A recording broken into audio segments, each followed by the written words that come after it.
Okay, so, oh, let me grab this.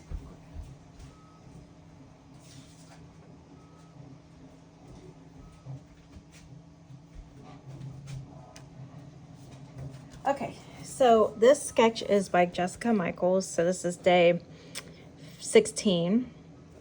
I was going to do Willow Grove. I really wanted to do Willow Grove with this.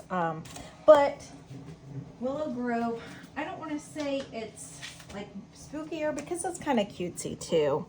But I feel like I had better pictures of us that would kind of go a little bit more with this. So I could have picked out different pictures. I definitely will. I've got some layouts figured out here, what I'm going to do with them. But I'm definitely going to prioritize doing Willow Grove with something. So I'm going to take a look. I had picked out a few of these things that I was going to plan on doing certain things with, and I might change that. So anyways, because I really do want to play with the Willow Grove stuff.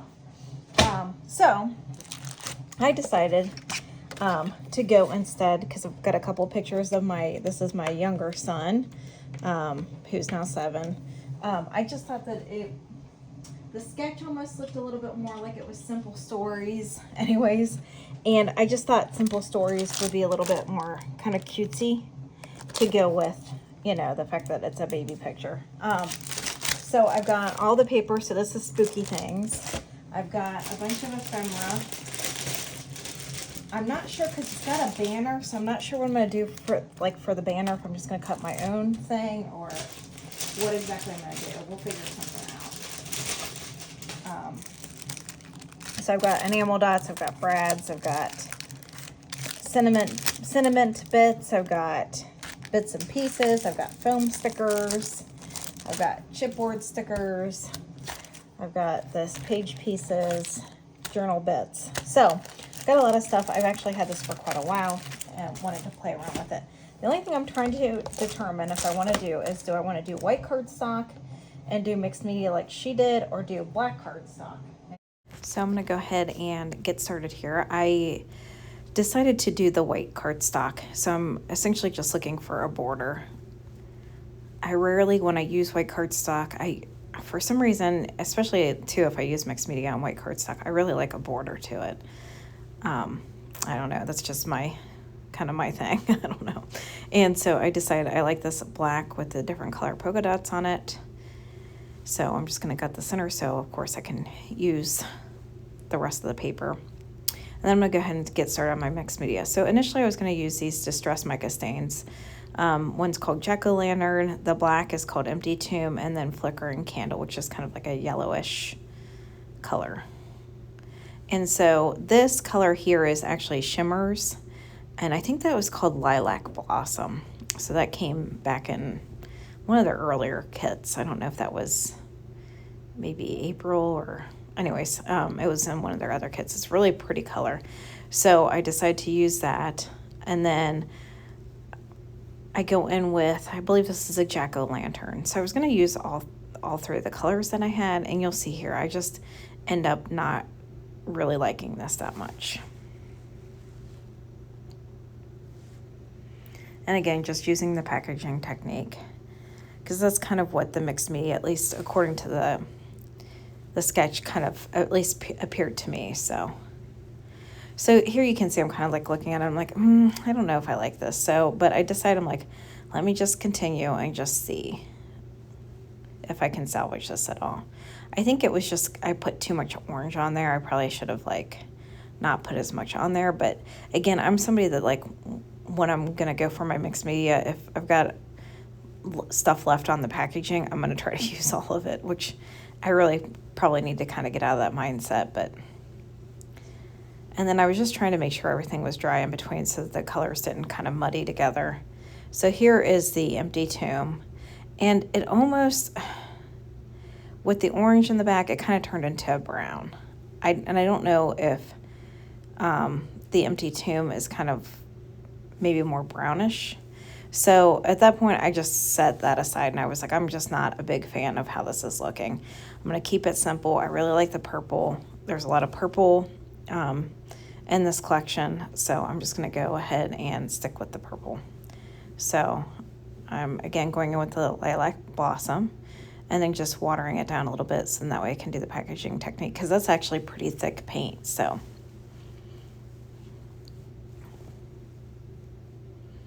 really a little bit of that paint actually goes quite a long way. So, and I'm liking this better. I go ahead and flick some splatters on.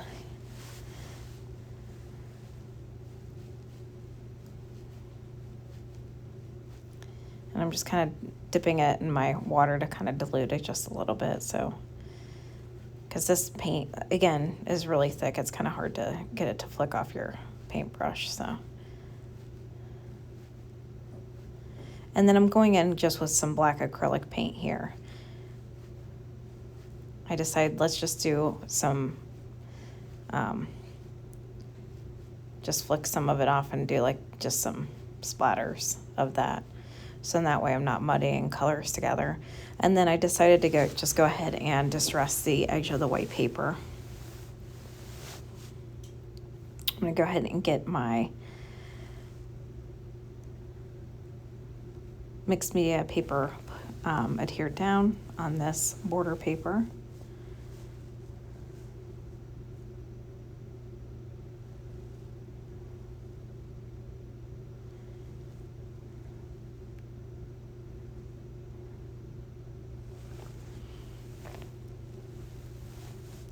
And you could see where the very top of that was kind of wanting to kind of, I don't know, curve up. So I end up putting a glass mat on it and just kind of letting it sit for a little bit. I feel like usually that solves the problem typically.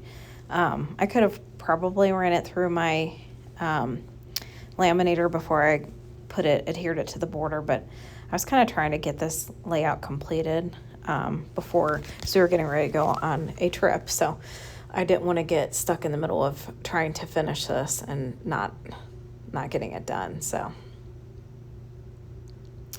I'm just kind of giving it a minute, and it actually ends up laying pretty flat. So I'm going to start pulling in the ephemera. I've got pretty much all the ephemera that you could get in this collection. It looked like the title was up here, I believe, in the sketch, and I was going to try to make that work, but then I felt like I had to move the pictures too far down, and then it was going to cover up the mixed media, which, you know, mixed media to an extent is going to get covered up regardless, but I don't want to cover it up that much. So I will try to pull in a couple different pieces here at the top to see if I can make it work. And then I ultimately just decided to put the title down here to the right.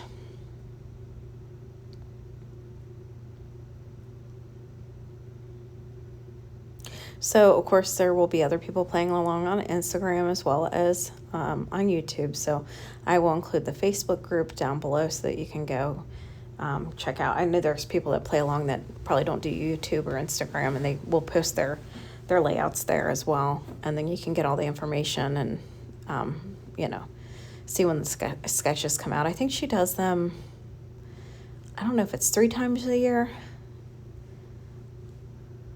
The last set was back in June, I believe, but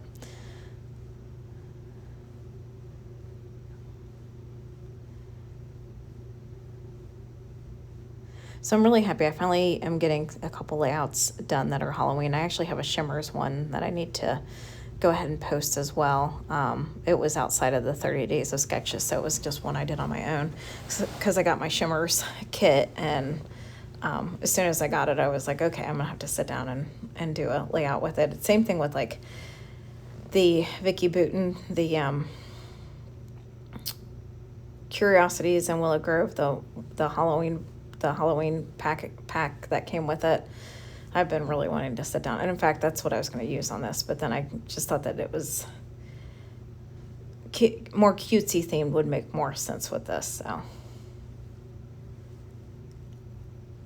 So again, I'm just auditioning some different pieces here. And so this actually is a picture of my younger son. He is now 7, so, and he had this little pumpkin jack-o'-lantern onesie on. I think pretty much every single one of the kids have worn that. I think I got that for my oldest son, and then it just gotten handed down to each kid. So I decided that this tag looks really good underneath the Hey Pumpkin part. And so then I don't have like a banner punch.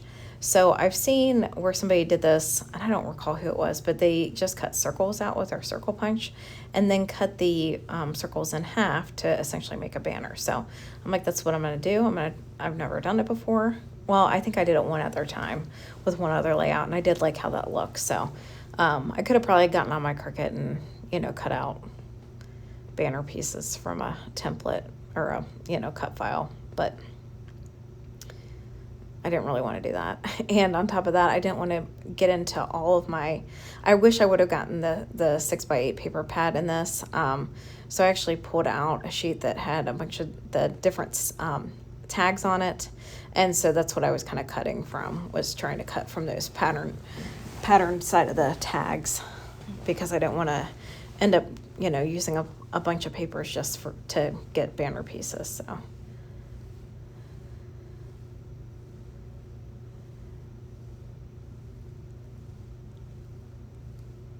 And I was never a big paper pad person. Like, I wouldn't get the 6x8s a lot of time because I'm like, I don't make cards. I don't do like mini journals. I just scrapbook in the 12x12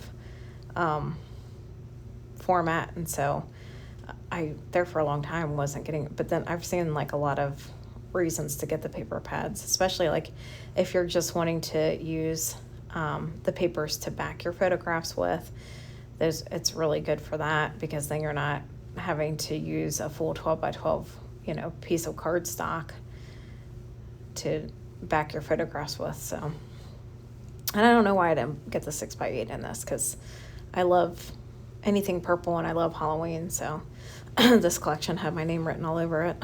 So anyways, I'm just trying to get all these banner pieces kind of figured out here, tucked where I like them, and try to get them in an alternating pattern so they, aren't patterns too close together. So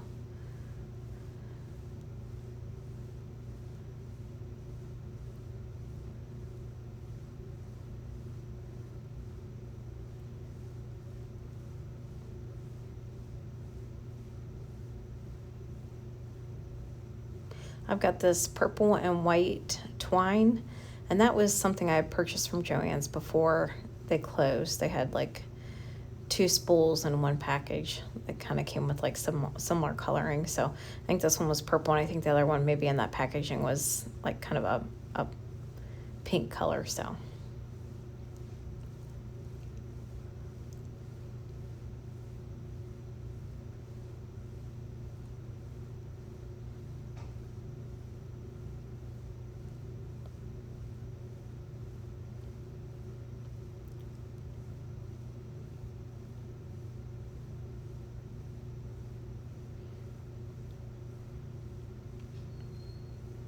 I felt like this side needed a little something else, so I was trying to kind of pull in some pieces. I didn't want to go overboard with it and put too much.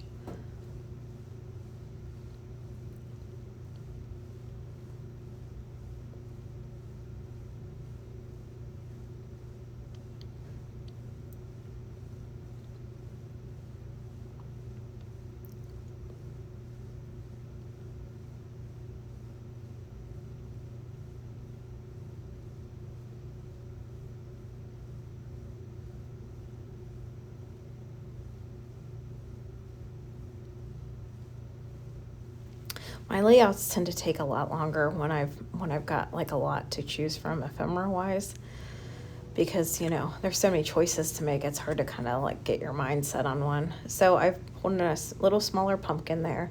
I've added some stars as well as some little spiders. I did some twine off of the tag there so that that spider could hang down from it. And then I added more black splatters around because I kind of felt like the black splatters had gotten covered up a lot. And here are a few close-up shots. I really appreciate you for coming by to watch another process video.